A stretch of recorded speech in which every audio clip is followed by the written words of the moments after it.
एक साधु था। वह रोज घाट के किनारे बैठकर चिल्लाया करता था, जो चाहोगे सो पाओगे, जो चाहोगे सो पाओगे। अगर आप महात्मा बुद्ध के विश्वासी हो तो कहानी को पूरा अवश्य देखें और चैनल को सब्सक्राइब करें।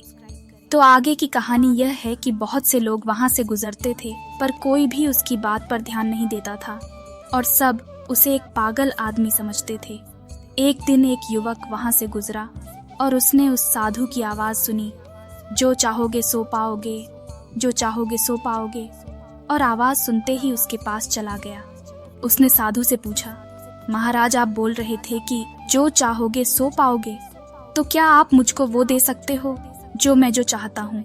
साधु उसकी बात को सुनकर बोला, हाँ बेटा, तुम जो कुछ भी चाहता है मैं उसे जरूर दूंगा, बस तुम्हें मेरी बात माननी होगी। लेकिन पहले ये तो बताओ कि तुम्हें आखिर चाहिए क्या?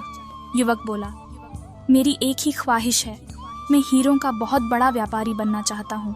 साधु बोला, कोई बात नहीं, मैं तुम्हें एक हीरा और एक मोती देता हूँ, उससे तुम जितने भी हीरे मोती बनाना चाहोगे बना पाओगे। और ऐसा कहते हुए साधु ने अपना हाथ आदमी की हथेली पर रखते हुए कहा, पुत्र, मैं तुम्हें दुनिया का सबसे अनमोल हीरा दे रहा हूँ। लोग इसे समय कहते हैं, इसे तेजी से अपनी मुट्ठी में पकड़ लो और इसे कभी मत गंवाना। तुम इससे जितने चाहो उतने हीरे बना सकते हो।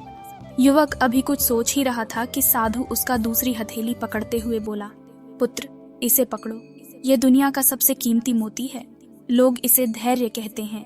जब कभी समय देने के बावजूद परिणाम ना मिले तो इस कीमती मोती को धारण कर लेना। याद रखन, जिसके पास ये मोती है वह दुनिया में कुछ भी प्राप्त कर सकता है। युवक गंभीरता से साधु की बातों पर विचार करता है और निश्चय करता है कि आज से वह कभी अपना समय बर्बाद नहीं करेगा और हमेशा धैर्य से काम लेगा।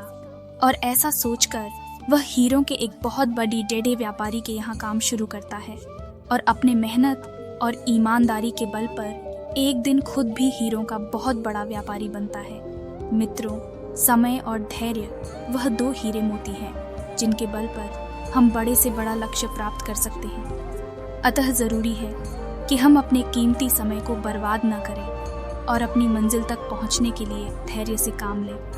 कहानी पसंद आए तो लाइक और शेयर अवश्य करें। धन्यवाद।